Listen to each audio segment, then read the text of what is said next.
Alrighty, welcome back everyone. We just talked about all of the big time upsets of this past weekend. Big 12 got quite the shakeup and Clemson just got dominated. Along with A&M, both those teams just got absolutely railroaded this past weekend by teams that probably shouldn't have gotten railroaded by. But at the end of the day, still everything on the table, at least for A&M, not so much for Clemson, but we'll talk about Clemson more, I can promise you that. But let's get into these two games. These were the two games that, at least in my opinion, were the biggest statements. They were the ones that really proved a lot to so many different people around the country and possibly got you to look at these teams a little bit differently. Now, if you're an Indiana hater, you probably have every reason to still be an Indiana hater this morning, but at the end of the day, I am not, so I'm going to go ahead and praise them really quickly. But they went down for the first time this year for a full quarter. They were down 10-0 in this game.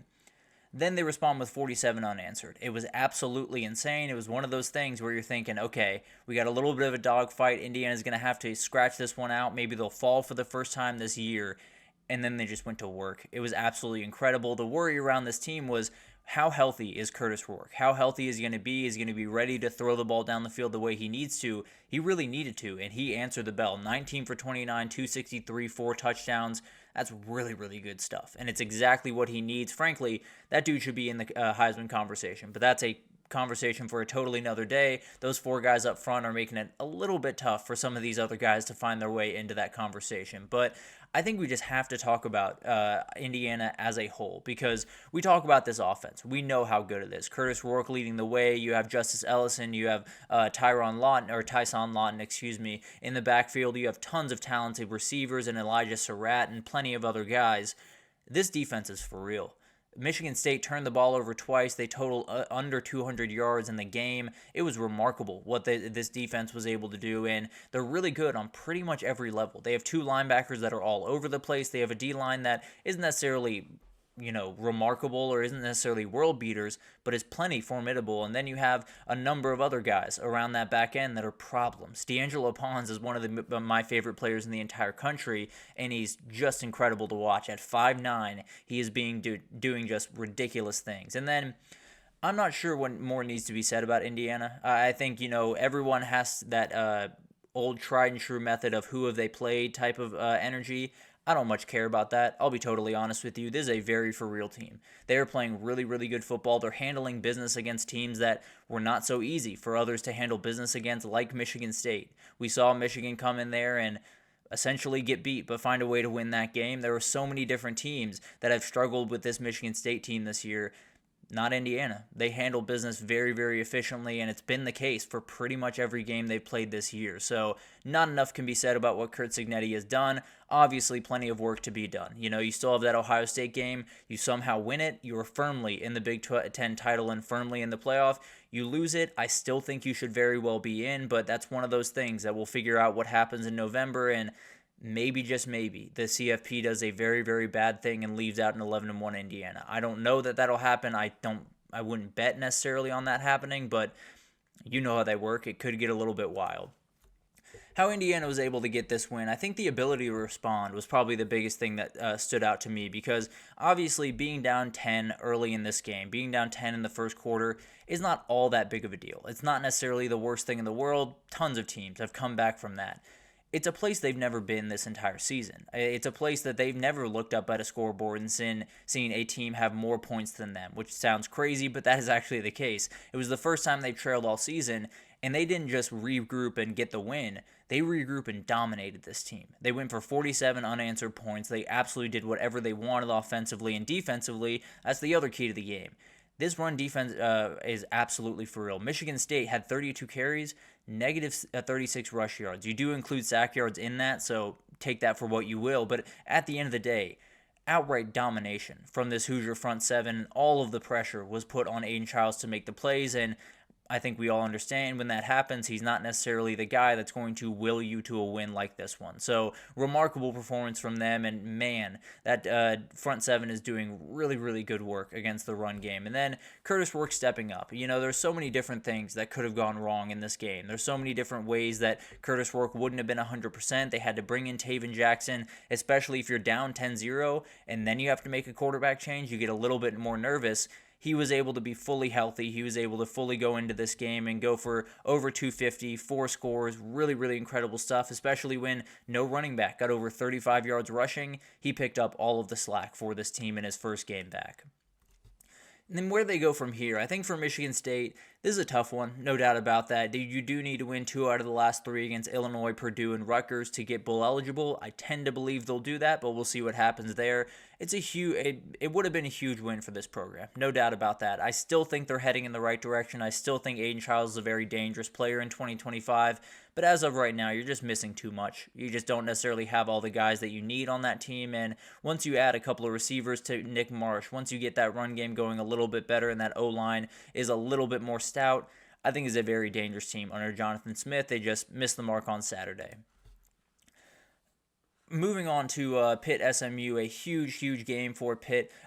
Actually, let me go back here for a second. Apologies, but Indiana, I think nothing more needs to be said at this point. They are on their way to a possible CFP. Even if they lose, I think they should be firmly in that conversation. If they win it, they're going to the Big Ten title and could just shock the world and be maybe the 2 seed in that CFP.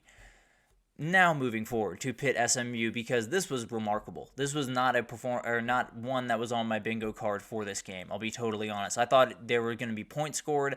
I didn't think it was going to be this lopsided, because even with that 25, they scored 2 touchdowns late to make that look good. It was basically 48-11 in this game. So Kevin Jennings, this team just totally different when they have him on the field. Really remarkable stuff from this team, and the biggest thing was the way that they started this game. They scored touchdowns on 3 of their first 5 drives. In the same time for Pitt, they had a field goal, a missed field goal, 2 punts, and a fumble.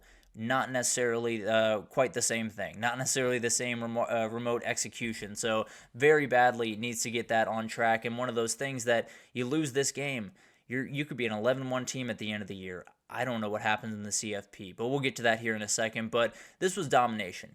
Pitt scored 2 touchdowns in the final 4 minutes to make this look a little bit better, but this SMU defense was all over the place. It was really remarkable to watch this group. They had a number of big-time plays, and actually on 2 of the mistakes, 2 of the turnovers from Pitt, they gave up immediate touchdowns. It was 1-play touchdowns to that guy right there, Brashard Smith. And there are so many different things that this SMU team can hurt you with that you can't give them extra possessions in a game. And you have so many different things to love about this team. The biggest one is Kevin Jennings. He has totally changed this offense. He has made defenses really scared of his legs and has been handling just about everything you need really, really incredibly well. So really remarkable from him, and one of those guys that was not the starter to start the season and found his way into it and has really just taken over not only SMU but kind of the ACC this year. And then for Pitt, I think this defense for SMU was just flying around. I understand this Pitt performance, it's been the last couple of weeks, has been a little bit disappointing, but at the end of the day, this SMU defense was just all over the place, and they've been really good for the past couple of weeks. Gave up 10 points to Stanford, 27 to Duke, while the offense gave up the ball 6 times, and now you essentially gave up 11 on Saturday. I understand you got the 2 touchdowns with Nate Yarnell in there, but I don't necessarily am going to count those against those. Those linebackers, Kobe Wilson and Ahmad Gardner, one of the best duos in the entire country. They're going to be a problem for pretty much anyone they face, and they could very well be on their way to an ACC title game. How SMU was able to win this game, making Pitt one-dimensional, is huge. Not having a run game, 32 carries, 103 yards, not going to be nearly enough, especially for a guy like Eli Holstein, who very, very talented, still a very young kid, still has to figure out some of the different things that he's going to have to do in these games and still has to work on that composure. So needed the run game and just did not get it. And then Kevin Jennings was in full control of this game. He had 17 for 21, 306 yards passing, 2 touchdowns, didn't have to do much of anything with his legs, but was able to do plenty with his arm, and he's just becoming a guy that this offense just runs so smoothly with that guy calling the shots. It's really incredible to watch. And then taking advantage of mistakes. Pitt had a missed field goal, 2 turnovers, and 2 turnovers on downs in this game. SMU scored 24 points off those mistakes, and 2 of them being 1-play touchdowns. Just cannot happen if you're Pitt, and if you're SMU, taking advantage of those is going to put you in a very good position going forward. So where do they go from here? This one hurts Pitt. There's no doubt about that. They're in a very, very interesting position because they could even run the table. An 11-1 Pitt that's on the outside of the ACC title looking in, I don't think they get in. I don't think they get in over an Indiana team up in the Big Ten. I don't think they get in over a 10-2 maybe Ole Miss or a 10-2 Tennessee in the SEC. So this might have been the knockout punch. You got to beat Clemson still coming forward, and we'll see what happens in that game. But at the end of the day, this was a tough one. It could be one that ends up torpedoing what could have been an incredible season. Frankly, if you go 11-1, still an incredible season. I don't want to take anything away from what Pitt has done this year, but definitely one of those wins that you really badly needed, and losing it puts you in a very interesting position going forward. And then for SMU, this is huge. It puts you at 8-1 overall, 5-0 in the conference, and puts the power in your hands. Boston College at Virginia, Cal. That's all you got to deal with. If you're able to win those games, you're heading to Charlotte. I don't know what would happen with an 11-2 SMU in the playoff, but we will get to that down the road. I can promise you that. It's so many different things that could happen in. Maybe they beat Miami and throw an entire wrench into the craziness that is the CFP. But overall, two really, really incredible performances. It felt like those two teams really needed something to kind of fully at least get the nation on notice. I think they've done enough to get the nation kind of looking in that direction. I think this was a plant your flag type of game for both those teams. Indiana still plenty of work ahead of them. Same thing with SMU, but really, really great performances, and definitely gives them a very nice inside track to a possible CFP berth. But let's take our third break here, and when we come back, we just got to get into all the other top 25 teams. Oregon ends up handling business, although a little bit of a scare. Georgia's issues with Carson Beck continue. Tennessee was able to get the win. It was a little bit of a weird one over there in Knoxville this past weekend, but we'll break all of that down right after this, so stick with us.